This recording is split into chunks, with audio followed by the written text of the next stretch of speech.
भले ही पुतिन को 50 दिन का अल्टीमेटम दिया हो, लेकिन पुतिन ने ऐसा परमाणु पैंतरा चल दिया है जिसने अमेरिका के साथ साथ नाटो के भी होश उड़ा दिए हैं। ईरान ने तो साफ कह दिया है कि रूस को जिताने के लिए वो चीन के साथ मिलकर पूरी बाजी पलट देगा।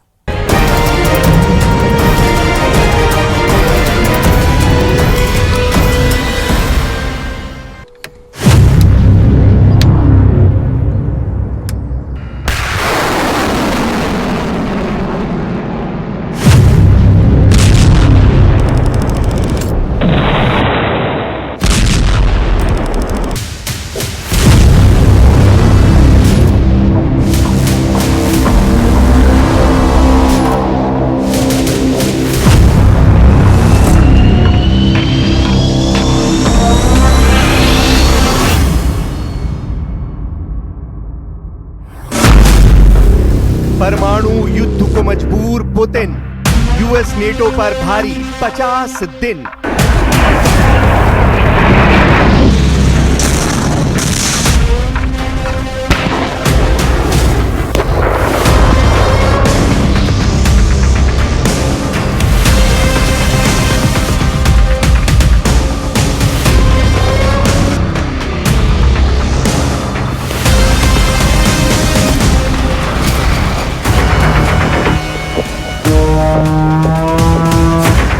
इस वक्त रूस यूक्रेन जंग को लेकर हालात बद से बदतर होते जा रहे हैं।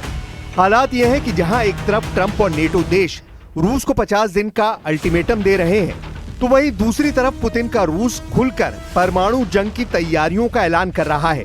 जो खबरें लीक होकर आ रही हैं उसके मुताबिक चीन, ईरान और उत्तर कोरिया के साथ मिलकर रूस की परमाणु तैयारियां खतरनाक लेवल पर पहुंच चुकी हैं।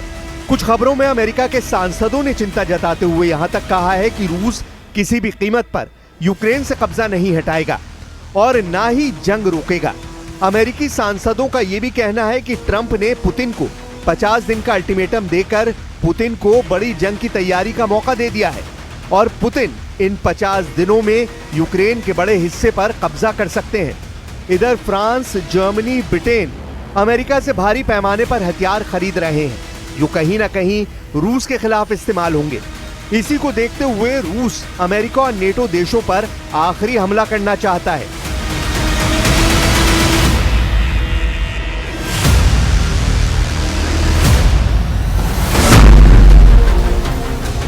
परमाणु युद्ध तय, रूस ने दिए संकेत। दुनिया जानती है कि अगर रूस का डेड हैंड एक्टिव हो गया तो फिर चाहे दुनिया में भले ही कोई इंसान जिंदा ना हो, फिर भी न्यूक्लियर मिसाइल खुद ब खुद उड़ने लगेंगी। रूस का डूम्सडे डिवाइस पूरे अमेरिका को 30 मिनट में मिट्टी में मिला सकता है। रूस के विदेश मंत्री सर्गेई लैवरोव कुछ दिन पहले ही बोल चुके हैं कि रूस की परमाणु घड़ी टिक टिक कर रही है। आज रूस के पास 1600 टैक्टिकल न्यूक्लियर वेपन है और 2400 स्ट्रेटेजिक न्यूक्लियर वेपन्स हैं। रूसी ड्रोन और मिसाइलों ने यूक्रेन के दूर दराज इलाकों पर 16 जुलाई को जमकर हमले किए। इन हमलों में कई लोगों के मारे जाने की खबर है। उत्तर पूर्वी शहर खार्किव के पूर्व में कुपियांस्क कब्जे के पास हुए ड्रोन हमलों में 2 लोगों के मारे जाने की खबर है।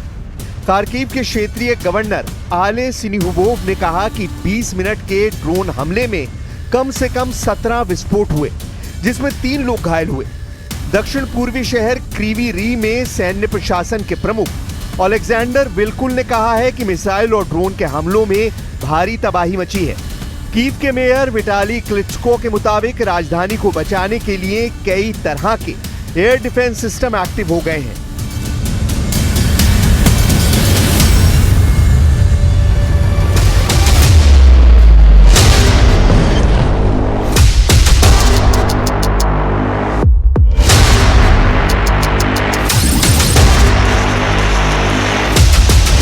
यूक्रेन और रूस के बीच चल रहे संघर्ष ने एक और खतरनाक मोड़ ले लिया है। जुलाई महीने में ही यूक्रेनी राष्ट्रपति व्लादिमीर ज़ेलेंस्की ने रूस द्वारा किए गए ताजे हमलों को खौफनाक बताते हुए इसे पुतिन का शैतानी हमला करार दिया है। एक अनुमान के मुताबिक रूस ने पिछले 12 दिनों में ही 1500 हमले यूक्रेन पर किए थे। इसके अलावा रूस ने इस्कंदर और किंजल मिसाइलों का भी जमकर इस्तेमाल किया। ज़ेलेंस्की के मुताबिक रूस का उद्देश्य केवल यूक्रेन की हवाई सुरक्षा प्रणाली को कमजोर करना नहीं, बल्कि बड़े शहरों की सुरक्षा को भी भेदना है। एक दिन में 1000 से ज्यादा ड्रोन यूक्रेन पर छोड़े गए, जिसके सामने यूक्रेन का एयर डिफेंस सिस्टम नाकाम साबित हो गया। इसी को देखते हुए ट्रंप सरकार ने यूक्रेन को पेट्रियट मिसाइल सिस्टम देने का मन बना लिया है। रूस का हारना नामुमकिन, परमाणु अवतार में ओरेशनिक मिसाइल। इधर रूसी राष्ट्रपति पुतिन ने दावा किया है कि रूस की नई मध्यम दूरी की बैलिस्टिक मिसाइल ओरेशनिक ऐसी परमाणु मिसाइल है जिसे दुनिया में कोई तबाह नहीं कर पाएगा। पुतिन ने तो यहां तक कह दिया कि रूस की नई मध्यम दूरी की बैलिस्टिक मिसाइल ओरेशनिक जब 12,874 किलोमीटर प्रति घंटे की रफ्तार से हमला करेगी तो उसे ना अमेरिका रोक पाएगा और ना ही यूक्रेन उसकी तबाही से बच पाएगा। पुतिन ने इशारों ही इशारों में बता दिया कि रूस की ओरेशनिक मिसाइल वक्त आने पर यूक्रेन की राजधानी कीव और अमेरिका की राजधानी वॉशिंगटन डीसी को आसानी से तबाह कर देगी। पुतिन भी दावा कर चुके हैं कि ओरेशनिक मिसाइल रूस के सबसे एडवांस MRBM है। रूसी और पश्चिमी मीडिया से जुड़े जानकारों के मुताबिक रूस ने तीसरे विश्व युद्ध या यूं कहें कि परमाणु युद्ध की पूरी तैयारी कर ली है। जानकारों के मुताबिक अमेरिकी वायु रक्षा प्रणाली रूसी ओरेशनिक मिसाइलों को रोकने में सक्षम नहीं होगी। ओरेशनिक मिसाइल रूस के मिसाइल जखीरे में एकदम नया हथियार है। रिपोर्ट्स के मुताबिक ओरेशनिक मिसाइल की मारक क्षमता काफी ज्यादा है।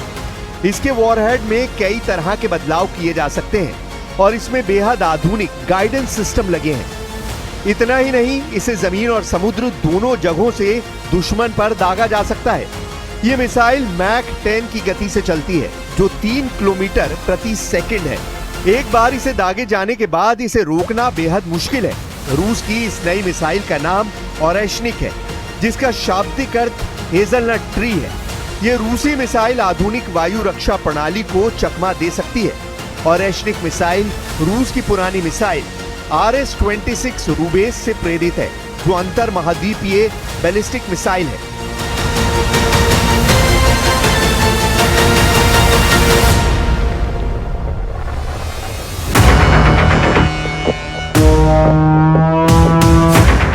इधर रूस ने पूर्वी यूक्रेन में सेना के 2 शहरों पोक्रोस्क और कोस्टियांटिनोविका के पास घुसपैठ की है। यहां पर भयंकर हमले किए गए हैं। रॉयटर्स के मुताबिक रूसी सेना निप्रोपेट्रोव्स्क क्षेत्र की सीमा में घुसपैठ करने के इरादे से लगातार हमले कर रही है। अब तो ये भी खबर आ रही है कि उत्तर कोरिया 30,000 से ज्यादा सैनिक रूस भेजने जा रहा है, जो यूक्रेन पर हमला करेंगे। अगर ऐसा होता है तो ये साबित हो जाएगा कि कुर्स्क में रूस की तरफ से लड़े उत्तर कोरिया के सैनिकों ने अपनी धाक और बहादुरी साबित की है। इसीलिए पुतिन उत्तर कोरिया से 30,000 सैनिकों को यूक्रेन पर हमला करने की अनुमति दे रहे हैं। खबर के मुताबिक यूक्रेन के साथ युद्ध में उलझे रूस को उत्तर कोरिया के तानाशाह किम जोंग उन ने बड़ी मदद भेजने का फैसला किया है। अमेरिकी मीडिया की रिपोर्ट्स के मुताबिक उत्तर कोरिया पुतिन की खातिर लड़ने के लिए 30,000 अतिरिक्त सैनिक भेजेगा। अमेरिकी रिपोर्ट का दावा है कि यूक्रेनी खुफिया दस्तावेजों के हवाले से बताया है कि ये सैनिक नवंबर 2025 तक रूस पहुंच सकते हैं। इन्हें रूसी टुकड़ी को मजबूती देने के लिए भेजा जा रहा है, जिनमें बड़े पैमाने पर आक्रामक सैन्य अभियान भी शामिल है। इसके साथ ही सैटेलाइट से हासिल तस्वीरों में रूस की तैयारियों के संकेत मिले हैं। सैटेलाइट तस्वीरों में उत्तर कोरियाई तैनाती के लिए पहले इस्तेमाल किए गए जहाजों को रूसी बंदरगाह में देखा गया और कार्गो विमानों के उड़ान पैटर्न से पता चला कि सैनिकों को रूस लाने वाले मार्ग सक्रिय थे। उत्तर कोरिया ने पिछले साल 11,000 सैनिकों को रूस की तरफ से लड़ने के लिए भेजा था। रूसी राष्ट्रपति व्लादिमीर पुतिन ने अप्रैल में उनकी मौजूदगी की पुष्टि की थी। ये घटनाक्रम ऐसे समय में सामने आया है जब अमेरिका ने यूक्रेन को वायु रक्षा मिसाइलों की खेप रोकने का फैसला किया है। अब ऐसे हालात में अगर रूस को अगले 50 दिन में अमेरिका और नेटो ने घेरने की कोशिश की तो यकीन मानिए रूस परमाणु जंग करने को मजबूर हो जाएगा।